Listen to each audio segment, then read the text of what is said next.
11:04 de la mañana, hora de compartir con ustedes nuestros titulares actualizados.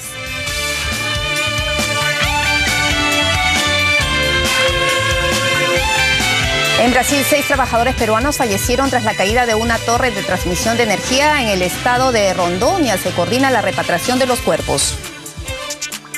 Lanzan operativo anticoimas. El ministro del Interior presentó el plan Bloque en Cápsula, el cual pone fin a los operativos policiales aislados. Ahora, las intervenciones serán simultáneas. Jurado Nacional de Elecciones denunció al personero legal del Partido Nacionalista, Marco Barbosa, por el presunto delito contra la fe pública por la falsa inscripción de Susana Villarán a esta agrupación. Luchan por su pase a la final. A las 3 de la tarde, Brasil y Alemania se enfrentarán en el Estadio Mineirão en Belo Horizonte.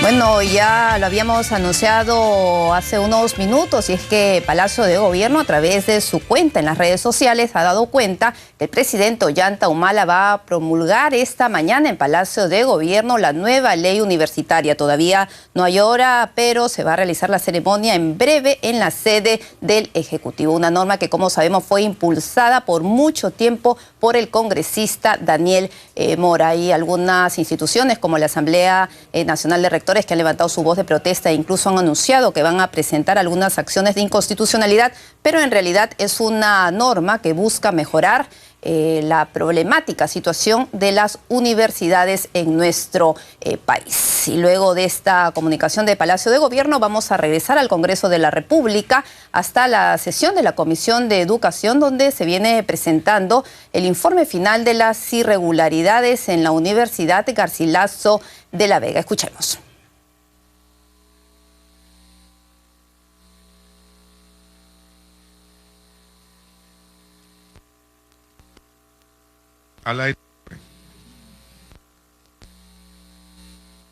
De marzo del año 2012, fecha en que se hizo público todo este problema de la universidad.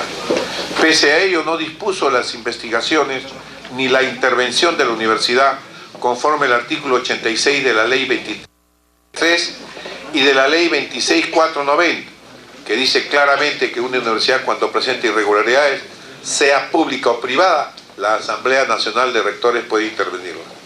La ANR habría obtenido una actuación permisiva pese a todas las irregularidades y denuncias. Ha conformado una comisión interventora después de la notificación de la investigación al Congreso. Sin embargo, a pesar de las continuas solicitudes para que nos remita los informes estas dos comisiones informantes de la universidad, no la ha remitido a la comisión. La resolución número 789/2014 del 15 de mayo resolvió intervenir y declarar en situación de graves irregularidades académicas y administrativas la universidad y suspender al rector y vicerrector académico y demás autoridades. Sin embargo, la ANR, en forma deliberada, no habría dado muestras de realmente querer intervenir la universidad. No ha apelado a la Fiscalía cuando esta comisión interventora entró a la universidad en la mañana y a las 5 de la tarde, acompañado por una fiscal en la mañana, y en la tarde, a las 5 de la tarde, era sacado por otra fiscal esta comisión de la misma universidad. Se ha hablado con el fiscal de la Nación, se ha hablado con el ministro del Interior. Sin embargo, hasta ahora la comisión que nombró la Asamblea Nacional de Rectores no ha podido entrar por diversas impugnaciones de tipo legal, cuando no es el rector que ha sido intervenido, es la universidad. Entonces no se puede alegar, en mi modesta opinión, porque no soy abogado ni constitucionalista, que no se puede intervenir la universidad. Cuando dice el caso está judicializado, no está en el caso de esta comisión. El que está judicializado son los casos del rector, no la universidad que se está interviniendo. Sin embargo, los jueces han dado reiteradas opiniones y sentencias en el sentido que no se puede intervenir esta comisión. Y hasta ahora, más de un mes o casi 2 meses, y no ha podido intervenir. La intervención ha sido infructuosa. La ANR prácticamente dejó sola la comisión, no ha hecho ninguna apelación ante el Ministerio Público ni ante los jueces. Aparentemente esta intervención fue una figura para simular una intervención. Caso del señor Mejía Montenegro. El coronel Mejía es un oficial en actividad y ha venido trabajando desde el año 2004 en la universidad como jefe de seguridad. Hay una incompatibilidad de funciones que se lo hemos hecho conocer al director general de la policía, a los sucesivos ministros del Interior, inclusive el actual. Presuntos delitos cometidos. Omisión de deberes funcionales. Delito que se configura cuando un funcionario omite una función propia de su cargo. En este momento, con la presencia del congresista Sergio Tejada, completamos el quórum. Si continuamos con esta sesión extraordinaria. Omisión de deberes funcionales. Delito que se configura cuando un funcionario omite una función propia de su cargo. Esto es, que el señor Mejía Montenegro omitió cumplir con brindar sus servicios a la policía de dedicación exclusiva. 12ª disposición complementaria final del decreto legislativo 1132. Y las obligaciones de ejercer la función policial en todo momento, lugar, situación y circunstancia, por considerarse siempre de servicio. Inciso 2 del artículo 12 del decreto legislativo 1148, que se materializó al haber suscrito contrato de trabajo con la Universidad Inca Garcilaso de la Vega. Enriquecimiento ilícito. Por haber celebrado contrato con la universidad, la que lo contrató por tratarse de un oficial superior en actividad, no obstante la incompatibilidad, hecho del cual se aprovechó para incrementar ilícitamente su patrimonio. Recorte ilegal de remuneraciones a policías. 13 policías de los 60 efectivos en actividad y retiro que elaboraban como personal de seguridad de la universidad denuncian recorte ilegal de sus remuneraciones, hecho imputado al coronel PNP Leoncio II Mejía Montenegro en concierto con José Jorge González Díaz.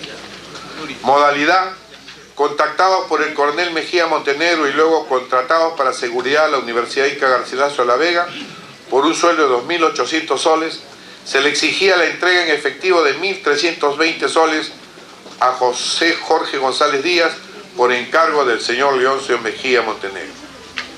Si laboraban 60 policías aproximadamente, los montos apropiados ascenderían a 950.400 soles anuales. Presuntos delitos cometidos: extorsión y coacción. ¿Cuáles son las conclusiones? Se modificó la estructura orgánica de la universidad para que el rector pueda tener el dominio de la universidad y manejar los recursos humanos, económicos y financieros. Solo el 1%, 22 del total de los trabajadores, 2.237 de la universidad, perciben altas remuneraciones y bonificaciones. A pesar de ser la universidad una asociación civil sin fines de lucro y estar prohibida de distribuir sus excedentes, lo distribuyó en pago de remuneraciones básicas y bonificaciones a Luis Claudio Cervantes Liñán, Óscar Martín Romero Aquino, Manuel Antonio Lazo Manrique, Jesús Rivera Oré, Jorge Lazo Manrique, Julio Villar Castillo, Raúl González Herrera, Carlos Oyola Martínez, Eduardo Ugaz Burga, María del Socorro Romero Aquino, María Claudia Cervantes Ganosa, hija del rector, Ramiro Alonso Gómez Salas, Víctor Manuel Rojas Hernández, Graciela Villegas García, Luis Adolfo Cervantes Ganosa, hijo del rector, Juan Carlos Córdoba Palacio, Zona Bela González, Jaime Gustavo Espinosa Montoya, Luis Miguel Sandoval Cabrejos, Julio César Vargas Arbieto, Juan Wilder Ponte Lucio, Miguel Ángel García Rodríguez. Se han otorgado exorbitantes remuneraciones brutas, remuneraciones básicas, bonificaciones, entre otros, a 22 investigados en el periodo 2004-diciembre del 2013, que ascendieron a 215.747.069 soles. Entre enero del 2008 a diciembre del 2013, se incrementaron remuneraciones básicas de 11 investigados por 28.804.807 soles y otorgamiento de bonificaciones a 22 investigados por 73.022.338 soles por unidades de producción, entre otros. La ANR, a pesar de tener la facultad de intervenir y adoptar las medidas necesarias para que pueda llegar hasta la reorganización total de la universidad y el cese de sus autoridades establecido por ley 26490, no ha cumplido con sus funciones, por lo que el señor Orlando Velázquez Benítez y los señores Persilindo Zárate, Javier Dance Caballero y Carmen Larraín Gutiérrez, integrantes del CODACUN, serían presuntamente responsables del delito de rehusamiento y omisión de actos funcionales según el artículo 377 del Código Penal. Presuntos delitos cometidos: fraude en la administración de personas jurídicas, por haber usado en su beneficio el patrimonio de la universidad y por haber ocultado a los asociados los documentos sustentatorios de los estados financieros de los años 2005 al 2013. Apropiación ilícita, artículo 190 del Código Penal, al haberse beneficiado con remuneraciones básicas y bonificaciones exorbitantes, apropiándose indebidamente de suma de dinero que pertenecen al patrimonio de la universidad, que tenía la obligación de administrar y utilizar para el cumplimiento del fin constitucional de brindar una educación universitaria de calidad. Delito de defraudación tributaria, artículo 4 de la Ley Penal Tributaria, Decreto Legislativo 813, al haber actuado con fines lucrativos pese a ser una asociación civil sin fines de lucro, por lo que se ha afectado la recaudación tributaria del Estado al utilizar indebidamente los beneficios tributarios otorgados. Por el otorgamiento de incremento de las remuneraciones básicas y bonificaciones diversas, la universidad debería haber sido gravada con el impuesto a la renta de tercera categoría por un importe de 47.564.925 soles, dinero que el Estado habría dejado de percibir. Delito de asociación ilícita para delinquir, artículo 317 del Código Penal, porque los investigados en conjunto han conformado una agrupación que viene presuntamente cometiendo los diversos delitos denunciados.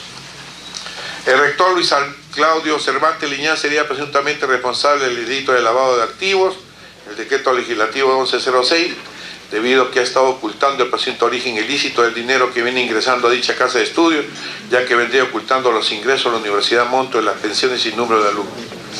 El rector Luis Claudio Cervantes Liñán sería presuntamente responsable del delito de estafa por haber procurado el provecho ilícito a través de la compra del inmueble a la ciudad de Chincha en perjuicio de la universidad, para lo cual ha mantenido en error mediante ardilla a la comunidad universitaria de alumnos fantasmas. Recomendaciones: remitir todo lo actuado al fiscal de la Nación a fin de que pueda tomar conocimiento de las remuneraciones básicas y bonificaciones exorbitantes y ilegales otorgados por el rector Cervantes a él mismo y a los demás investigados, y proceda a delegar la nulidad de dichos actos de conformidad con el artículo 220 del Código Civil. Remitir todo lo actuado al fiscal de la Nación a fin de que pueda tomar conocimiento de la comisión de los presuntos delitos de fraude en la administración de personas jurídicas, apropiación ilícita, asociación ilícita para delinquir, defraudación tributaria y lavado de activos por parte del rector Luis Claudio Cervantes Liñán y demás investigados: Oscar Ramiro Martín Romero Aquino, Manuel Antonio Lazo Manrique, Jesús Rivera Oré, Jorge Lazo Manrique, Julio Villar Castillo, Raúl González Herrera, Carlos Oyola Martínez, Eduardo Ugaz Burga, María del Socorro Romero Aquino, María Claudia Cervantes Ganosa, Ramiro Alonso Gómez Sala, Víctor Manuel Rojas Hernández, Graciela Villegas García, Luis Adolfo Cervantes Ganosa, Juan Carlos Córdoba Palacios, Sonia Vela González, Jaime Gustavo Espinosa, entre otros, conforme a lo detallado en el informe, a fin de que proceda a iniciar las acciones que correspondan de conformidad con el literal y del artículo 88 del reglamento del Congreso de la República. Remitir copia de todo lo actuado al fiscal de la Nación a fin de que pueda tomar conocimiento de la comisión de los presuntos delitos de rehusamiento y omisión de actos funcionales por parte del presidente de la ANR y miembro de la CODACUN, a fin de que proceda a iniciar las acciones que correspondan. Complicadísima entonces la situación del rector de la Universidad Garcilaso de La Vega: lavado de activos, estafa, apropiación ilícita, fraude. En realidad el debate va a continuar en la Comisión de Educación del Congreso. Nosotros vamos a regresar en breve con esta información.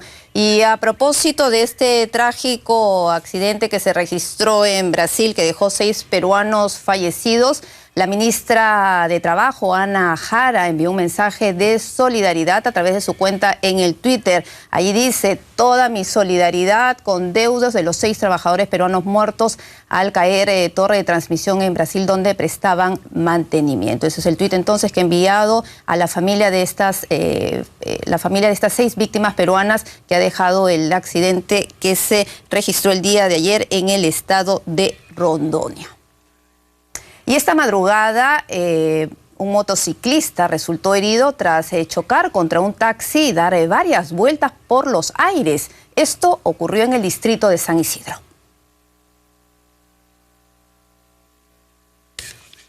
Terminó completamente ensangrentado, en medio de la pista, tras volar por los aires, por unos 20 metros de distancia.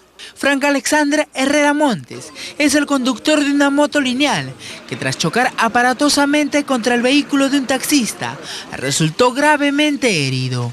Este accidente se efectuó en el cruce de las avenidas Arequipa con Choquehuanca en San Isidro. Según el taxista Jorge Luis Chiguala Cardoso, el motociclista iba a excesiva velocidad y no habría respetado las señales de tránsito. Él venía ese día de la Arequipa hacia Miraflores y yo venía de Choquehuanca en San Isidro con rumbo a Surco. Bajando luz. ¿Y él se ha pasado qué, la luz roja? Se ha pasado la luz roja. ¿La luz roja? Sí.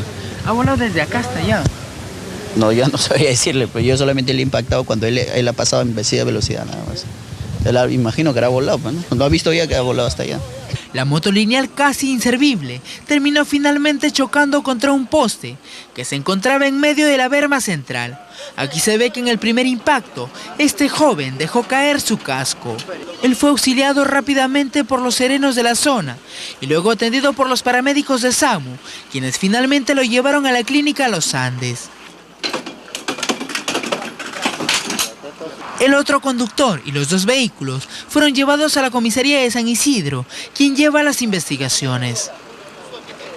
Y ahora nos acompaña en nuestros estudios el doctor Paulo Ruiz Grosso. Él es miembro del Grupo en Salud Mental de la Universidad Peruana Cayetano Heredia. Doctor Ruiz Grosso, gracias por estar con nosotros. Gracias a ustedes por la invitación. En realidad hicieron un estudio, una investigación que arrojó resultados muy interesantes a propósito del estado de salud mental de los transportistas.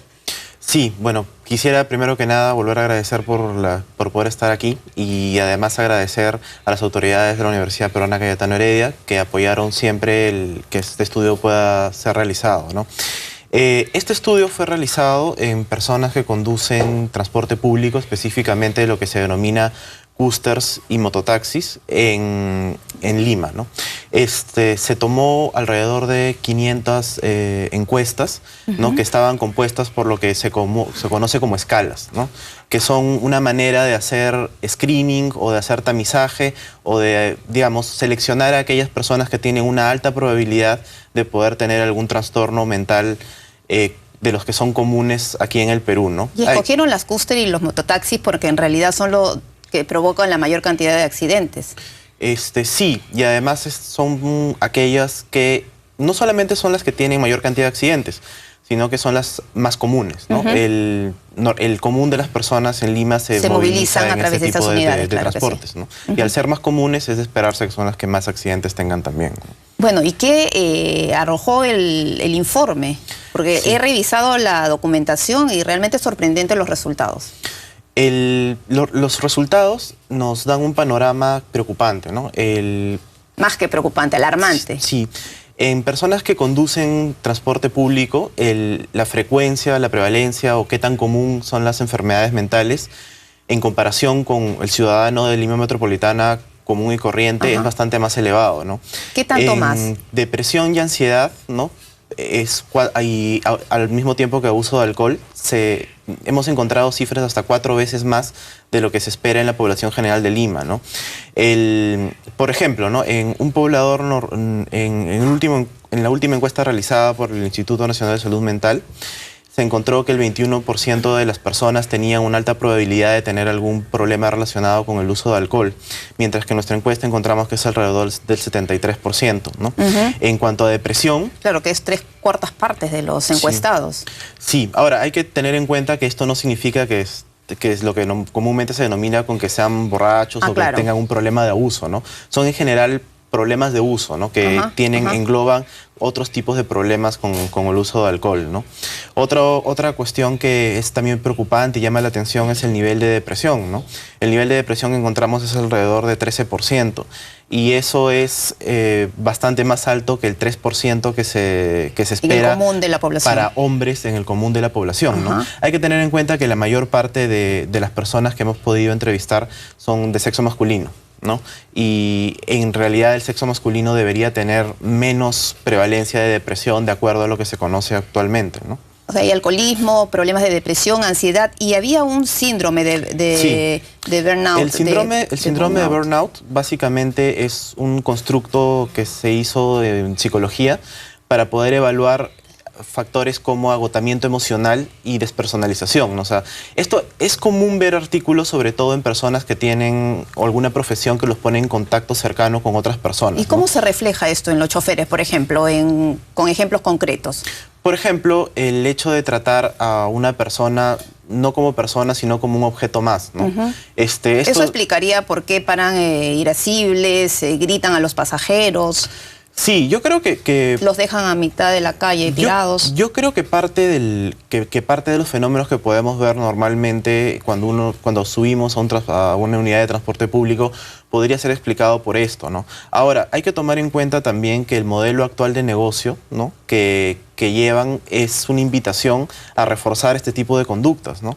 O sea, el común de los transportistas en Lima trabaja... Claro, cuando habla del modelo, ¿qué significa? Que tienen que cumplir con una serie de pagos, claro, y el tiempo les gana y no van a tener plata para llevar a su casa, entonces tienen que cargar como sea pasajeros y respetar las normas. Básicamente cuando comienzan a trabajar, y esto usualmente ocurre a horas muy tempranas en la mañana, hay que cubrir primero el precio de alquilar el carro para los que no tienen carro y el precio de la gasolina y luego costos fijos como mantenimiento y todo esto. Unidades. Y luego todo lo que queda es ya para el transportista y su familia, ¿no? Esto básicamente refuerza el hecho de tratar de buscar pasajeros sin importar las consecuencias, ¿no? Y esto es un problema que yo creo que sería lo más importante para tratar de evitar que estas personas tengan estos problemas de salud mental, que hay que recordar que son problemas que también nos afectan a nosotros, pero que principalmente los afectan a ellos y a sus familias, ¿no? El tema de la intolerancia y la agresividad, ¿forman parte de este síndrome de burnout?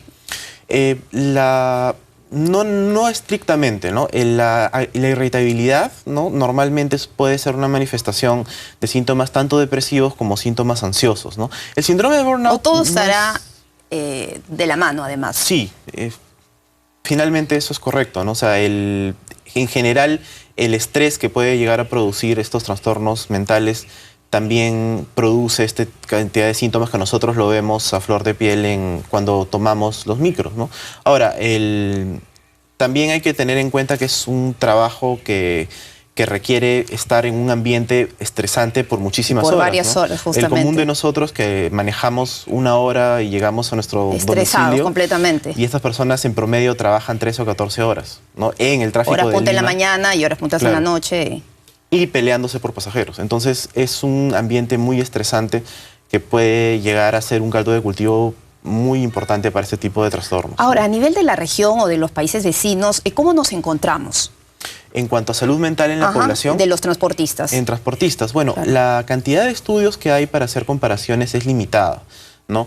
En lo que hemos podido revisar en la literatura científica, ¿no? Que revisada por pares, lo que hemos encontrado es que el nivel de abuso de alcohol o de problemas relacionados al uso de alcohol en transportistas peruanos pareciera que fuera más elevada que en otros lugares, ¿no? En otros lugares llega a ser el 25, 30%, acá estamos alrededor del 70%. Sin embargo, hay que tomar en cuenta que hay diferencias metodológicas en el instrumento utilizado, por ejemplo, que podría explicar esta diferencia. Ahora, también las comparaciones que se están haciendo son con países como Suecia o algunos países europeos que tienen otro tipo de manejan otros estándares completamente distintos, ¿no? Claro. Comprendo. No sería justo compararlo, ¿no? Y en cuanto a los otros trastornos, con los trastornos del ánimo y como depresión y los trastornos de ansiedad, sí es más o menos lo esperado para este tipo de ocupación, ¿no? Ahora, ¿qué hacer?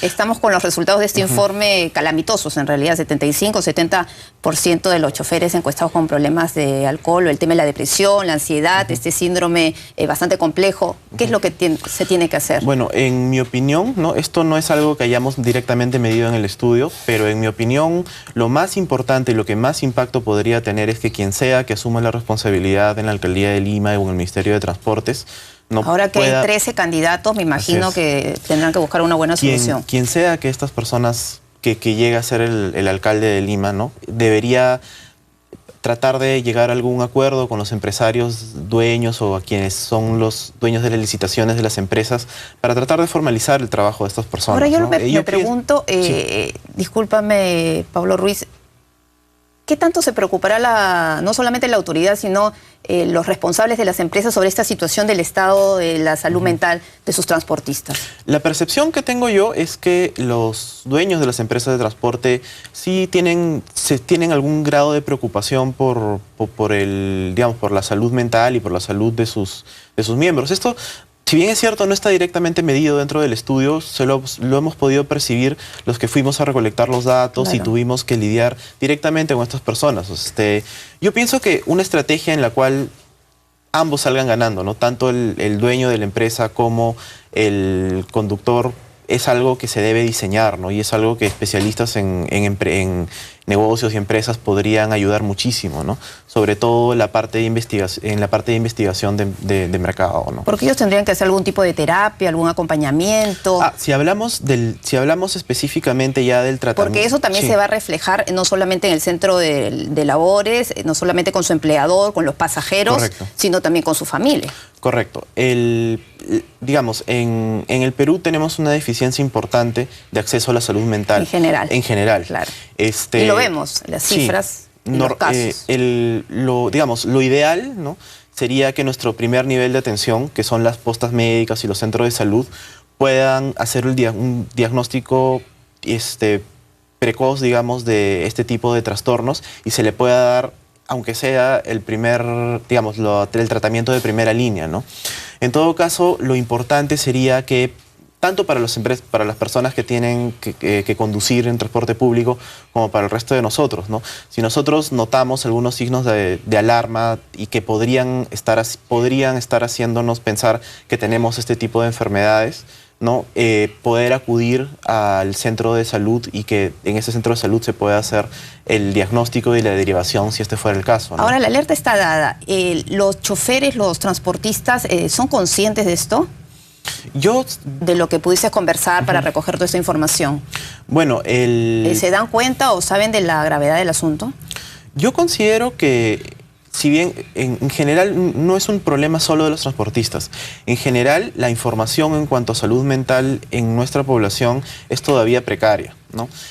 Todavía se considera que, por ejemplo, los problemas de drogadicción o de uso de alcohol son problemas que tienen que ver con el carácter y con otros factores cuando son trastornos orgánicos, no son trastornos que están dentro del cerebro. Y incluso es más con los problemas depresivos o ansiosos, ¿no? Que muchas veces ni siquiera llegan a diagnosticarse siendo atendidos por los propios médicos, ¿no? Por lo que hemos podido estar en contacto con estas personas que conducen transporte público, ellos sienten bastante preocupación por presentar este tipo de dificultades. Y es en interés del grupo de investigación en este momento, ya que tenemos estos resultados, poder colaborar en diseñar algunas intervenciones que podrían ayudar a detectar y comenzar el tratamiento de estos trastornos, al menos hasta que los condicionantes macro no a nivel de reforma, a nivel de las autoridades. ¿Y qué es lo que tiene que llamar la atención? O sea, una alerta, una alarma para que el transportista acuda a un especialista. Esto es... O sea, ¿cómo se da cuenta que ya no puede manejar la situación de ansiedad, de depresión y todos los demás problemas? Bueno, para los problemas de uso de alcohol, que son ciertamente los más importantes en este caso, porque además a nivel de todo el Perú tienen un importante impacto dentro de la salud de toda la población, ¿no? Lo principal es poder determinar si es que la cantidad de alcohol que estoy consumiendo ya me está causando algún tipo de problemas, ¿no? Ya hay personas que critican la cantidad de alcohol que uno está tomando, la familia nota que ha habido un cambio en una persona a raíz de que se gasta mucho dinero que se puede necesitar en otro rubro, digamos, dentro de la familia o incluso dentro del plan de vida de la persona en uso de alcohol. En el caso de depresión y ansiedad, el síntoma que mejor predice que una persona tenga depresión es la tristeza, ¿no?